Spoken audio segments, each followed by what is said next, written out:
সাপ্তাহিক ছুটির দিনে বাজারে বেড়েছে ভিড়।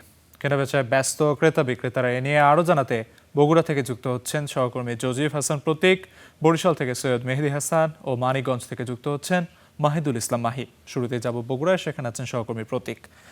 প্রতীক, সাপ্তাহিক ছুটির দিন, সে হিসেবে আজ বাজারে ক্রেতা বিক্রেতারা ভিড় কেমন করছেন এবং বাজার পরিস্থিতি আসলে কি, বিস্তারিত জানাবেন।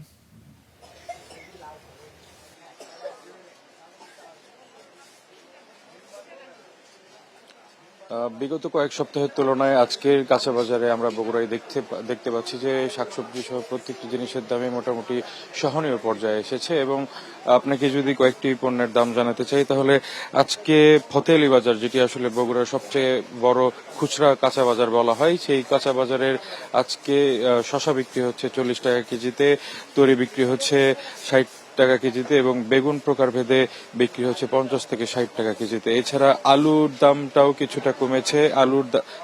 আলু বিক্রি হচ্ছে 40 টাকা এবং 25 টাকায়।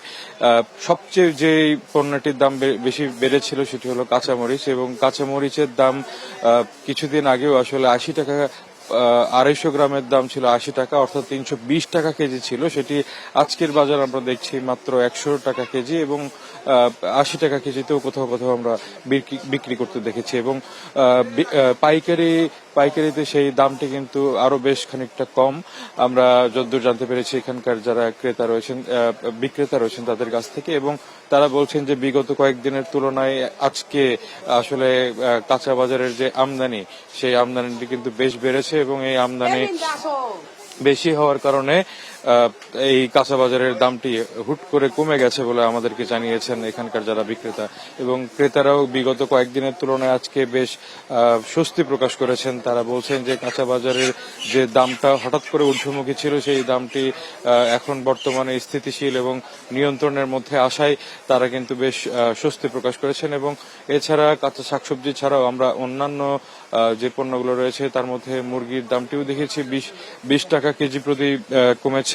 এবং সবচেয়ে বেশি অভিযোগ আমরা যে বিষয়টি নিয়ে পাচ্ছি সেটি হলো সুগন্ধি চাল, অর্থাৎ পোলাইয়ের চাল। এই পোলাইয়ের চালটি বর্তমানে যে খোলা পোলাইয়ের চাল সেটি বিক্রি হচ্ছে 190 টাকা কেজি, এবং প্যাকেটজাত যে পোলাইয়ের চাল সেটি বিক্রি হচ্ছে 210 থেকে 230 টাকা কেজিতে। তো এই ছিল বগুড়ার কাঁচা বাজারের সর্বশেষ খবরাখবর। প্রতীক, আপনাকে অসংখ্য ধন্যবাদ। দর্শক, শুনছিলাম বগুড়া থেকে। পর্যায়ে একটু যেতে চাই বরিশালে, সেখানে আছেন সহকর্মী সৈয়দ মেহেদী হাসান। মেহেদী, বগুড়াতে যেমনটি বলছিলেন আসলে যে জিনিসপত্রের দাম কিছুটা সহনীয় পর্যায়ে নেমে এসেছে, সেক্ষেত্রে বরিশালের পরিস্থিতি আসলে কি?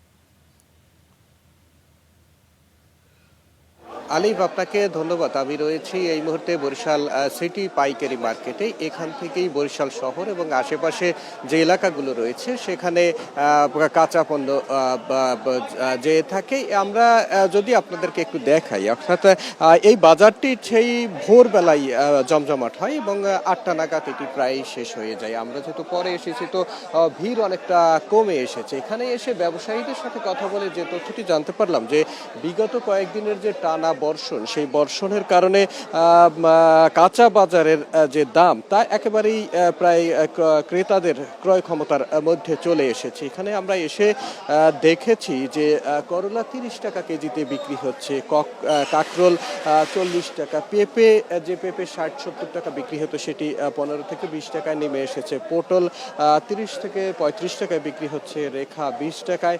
বিশেষ করে কাঁচামরিচ নিয়ে বেশ বিভিন্ন সময় হইচই হয়ে থাকে, সেই কাঁচামরিচ বিক্রি হচ্ছে 25 টাকা কেজিতে, ঢেঁড়স 35 টাকা এবং শসা এখানে 10 থেকে 15 টাকা দামে বিক্রি হচ্ছে। এছাড়া যদি একটু এই যে যেহেতু বৃষ্টি চলেছে দীর্ঘদিন, এই বৃষ্টির কারণে এই বাজারটির যেমন দাম কমেছে, ঠিক একইভাবেই কিন্তু ভিন্ন চিত্র আমরা দেখেছি মাছের বাজারে সকালে আমরা ঘুরে যে চিত্রটি দেখেছি সেখানে প্রত্যেকটি মাছের দামই কিন্তু, অর্থাৎ যেহেতু বৃষ্টির দিন ছিল, মাছ শিকারে সমস্যা ছিল, ফলে প্রত্যেকটি মাছের দাম 50 থেকে 100 টাকা করে বিক্রি হচ্ছে এবং বেশি বিক্রি হচ্ছে। এছাড়া গরুর মাংসের দাম এবং মুরগির মাংসের দাম প্রায় আগের মতোই রয়েছে, তবে স্থানভেদে কিছু কিছু জায়গায় আমরা বেশি দামে বিক্রি করতে দেখেছি। ফলে বরিশালের চিত্রটি যদি এক কথায় বলতে যাই তাহলে বলতে হয় সবজির বাজারে স্বস্তি থাকলেও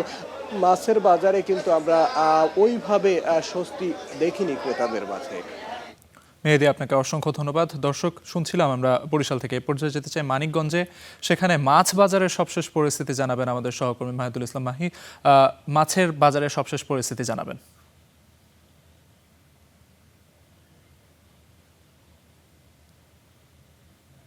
আলিফ, আমি একটু জানিয়ে রাখি, আমি যে আমার পিছনে কিন্তু মাছ বাজারটি দেখতে পাচ্ছেন।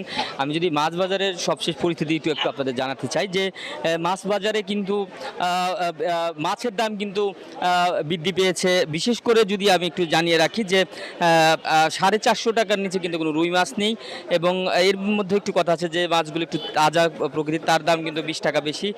আর অন্যান্য বাজার যদি ইলিশের বাজার যদি বলে থাকি, ইলিশের বাজার কিন্তু এখনও ক্রেতাদের নাগালের বাইরে। 4টায় বা 5টায় কেজি হবে সেগুলো কিন্তু 900 টাকার মতো বিক্রি হচ্ছে, এবং কেজির উপরে যেগুলো রয়েছে এগুলো কিন্তু এক এক ধরনের দাম। দেখা গেছে যে 1.5 কেজি 4000-5000 টাকা পর্যন্ত বিক্রি হয়ে যাচ্ছে। কিন্তু এর বাইরেও যদি জানিয়ে রাখি যে বড় রুইগুলো 450 টাকা, এবং অন্যান্য মাছ যেগুলো রয়েছে সেগুলোর দামও কিন্তু সেই আগের মতো ধরতে গেলে বৃদ্ধি পেয়েছে। আমি আরেকটু জানিয়ে রাখি যে মানিকগঞ্জে এই পৌর যে বাস স্ট্যান্ডের যে মাছের বাজারটি রয়েছে, আমি আপনাদের জানিয়ে রাখি যে এখানে কিন্তু শুধু পৌরসভা এমন না, বাইরের আশপাশের লোকজন কিন্তু এখান থেকে মাছ ক্রয় করে থাকেন। আমি একটু সংযুক্ত করতে চাচ্ছি যিনি মাছ বিক্রেতা। রুই মাছ কত করে বিক্রি করছে? রুই মাছ আপনার 400 টাকা কেজি, কাতল আপনার 450 টাকা কেজি। বর্তমান মাছের দামটা একটু বেশি। আমদানি আগে মানে কেন বাড়ছে কেন? মাছ কম, আমদানি কম, পানি নাই দেশে, সেই জন্য আর কি মাছের দামটা একটু বেশি।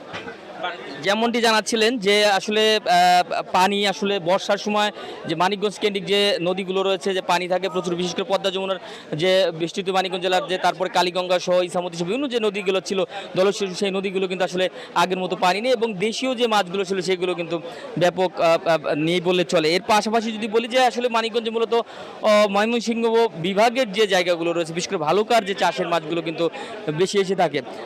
আমি একটু জানিয়ে রাখি যে মাছের বাজারের যে পরিস্থিতি আপনাদের জানাচ্ছিলাম যে মাছের দাম কিন্তু আগের চেয়ে আরো বেশি বেড়েছে। 450 টাকা করে কিন্তু বড় রুইগুলো 400 থেকে 450 টাকা বিক্রি হচ্ছে। আলিফ, এতটুকু ছিল মানিকগঞ্জ মাছের বাজার থেকে সবশেষ। ধন্যবাদ আপনাকে মাহি। দেশের নানা প্রান্ত থেকে সহকর্মীরা জানাচ্ছিলেন বাজার পরিস্থিতির সবশেষ খবরাখবর।